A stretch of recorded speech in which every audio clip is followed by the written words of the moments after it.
What's going on, guys? I'm back with some more Flash Jackson Road to the Show here in his first year playing for AA Altoona Curve. And right now the Curve are 17 and 15, just over 500, third place in this division. And Jack right now is only batting 202. I'm still trying to improve my hitting. Right now I'm 1 for 15 in my last 4 games coming into this contest right here. So looking to bring up the average a little bit in this episode. We got 1 on, 2 out here in the second inning. And Jackson will drive it up the middle. And that is a base hit for Jackson. The next hitter would get out, so this inning would not lead to any runs. But now we have top 4, nobody out, 1 man on, and Jackson, as the runner takes off, he hits it. It was kind of an awkward swing, and it's going to be a base hit anyways. I had to swing in that hit and run situation, and now bases loaded, 1 out, and the ball's going to be hit deep into the outfield. Jackson and the man on third looking to tag up and advance a base. A run will go and score as Jackson moves over to third base. And now 2 outs, runners on the corners, and the first pitch of the at-bat is going to be hit right to the second baseman, and that's an easy ground out. So the Curve do get a run and tie the game up. It's now 2-1, top 5. More men on base for Flash Jackson, 1 in scoring position, and Jackson hits it deep to the outfield, and it's over the right fielder's head, and Jackson is going to fly around first, and now a runner runs around third base, and I don't know what I was doing here with Jackson. I literally have no idea what happened here. I started running back to first, and I'm not sure why I got so mixed up there. I ended up going to second, though. It was a mistake by the right fielder that allowed that to happen. And now it's top 5, Altoona with the lead. And Jackson with another RBI opportunity, and he grounds into a double play. You cannot do that. At least we had a 4-run lead. It doesn't really hurt, but I want to get some more RBIs. Jackson ends up getting credit for 3 singles in this game. As we go into the next contest, it's 9-0 here in top of the 6th. Jackson's going to hit it right to the first baseman, who flips it over to the pitcher to get the ground out. So Jackson did not get a hit in this game, 0 for 5, while the Curve scored 11 runs and did so very early in the game. Next contest now, top first. And Jackson hits a soft ground ball to the third baseman, who handles that cleanly and throws on to first base to throw Jackson out. So now top third, the Curve have a 1-run lead. It's 2 outs, man on first. Jackson swings and misses at that fastball. And we'll move ahead now, top of the 8th inning. The Curve looking for some more runs to make this a more healthy lead. Jackson hits up the middle. Second baseman makes a nice play, and he's going to throw out Flash Jackson. So tough game for Jackson as he's on a little slump right now. 0 for 4 in that game as the Curve won a slow-scoring game. Now against the Bowie Bay Sox, the Curve right now have a 2-1 lead, top of the 6th. Jackson hits it up the middle. That will be a base hit. It wasn't really hit that hard. It just got past the shortstop, and Jackson is on first base now. And Jackson getting his lead over at first, and then the pickoff attempt. And I just gotta get used to the hitting L1 in that situation. It's just something I haven't done lately, and so hopefully that'll come very shortly. And I'm not getting picked off like that anymore.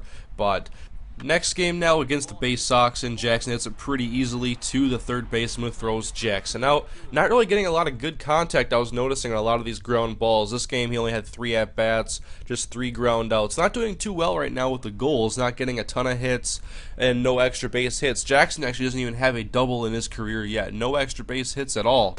Next game against the Bay Sox now, Jackson once again strikes out swinging. Now top 5, 2 on, 1 out, and the Curve down by 6. Jackson with a runner in scoring position hits a grounder right to the first baseman, who flips it over to the shortstop. Jackson made it to first on the fielder's choice, but once again, kind of a missed opportunity for Flash. We go top 7 now. Runners in the corners and nobody out. And Jackson this time, he was in a slump, so I just try to bunt the ball down the first baseline and get the run to score. Just get the RBI with Flash. Wasn't batting very well. It's going to be 17 points. And now the Curve are only down by 4, top 8, and Jackson's going to chase this one. And it's still going to fall in front of the left fielder, so that is a base hit for Flash, at least, kind of breaking him out of his slump a little bit. And now with Flash on first base, the next hitter is going to hit it right to the first baseman, who easily records the out, and the inning is over, and the Curve would go on to lose by 5 to the Bowie Bay Sox. Jackson only with 1 hit in that game.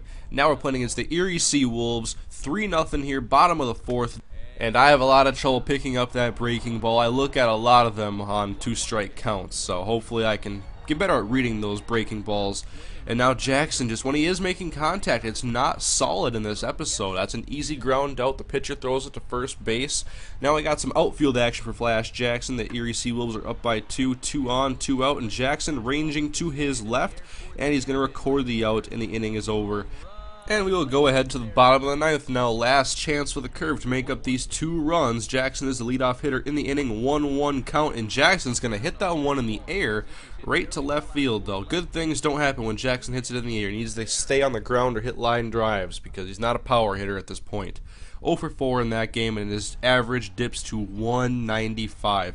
Very dismal average. Going to have to work hard to get that back up as Jackson strikes out and his struggles continue. We go to the bottom of the 7th now. They're down by 1. Jackson will hit it in between the third baseman and the shortstop, and Jackson's speed is going to get him on base with an infield single, as it's now 2 on and 2 out. 1-2 pitch to the next hitter, and he strikes out looking, and that inning is over. And the Curve would go on to win 4-3 against the Erie Seawolves, as Jackson's still really struggling with the goals. None of them accomplished right now. Probably not going to get those 18 total bases. And I was just like, you know what? The goals aren't going great right now. I'm just going to use the points on contact, because the contact Flash was making in this episode was not very good. Everything was softly hit, easy for the fielders to throw on to first base and get the easy out. So I just went for contact. It went away from the goals, but I thought that's what I had to do in that situation. And now Jackson pinch hitting against Harrisburg. The Curve are up 7-2, runners on the corners and 2 outs. It's an RBI opportunity for Flash, and he's not going to strike out. He avoids that, but it's an easy ground ball to the shortstop, who flips it to second base, and the runner ahead of Flash was out. He only had 1 at bat in that game. So now he starts the next game, and Jackson softly hit to the pitcher, easy ground out. It's pretty much the story of this episode for Flash Jackson. Very soft ground balls in the infield. 3-1, bottom 5, and Jackson softly hit to the shortstop, throws on to first. But the first baseman was pulled off the bag, and Jackson will end up going to first base. I don't really want to reach on an error. I just want to get hits with him right now. 0 for 4 in that contest. Next game against Harrisburg, bottom 1, nobody out. Jackson softly hit to the pitcher, and he can't handle it. So once again, Jackson reaches on an error. And it was just kind of frustrating to see him not be able to get hits. And then the defense that was played in this episode is not very good, as this ball is hit over the shortstop's head, and the left fielder tries to dive for the ball and misses it, and Jackson will come around to score. As we go ahead now to the top of the 3rd, nobody on, and Jackson's going to go back for this deep fly ball in center and make that catch.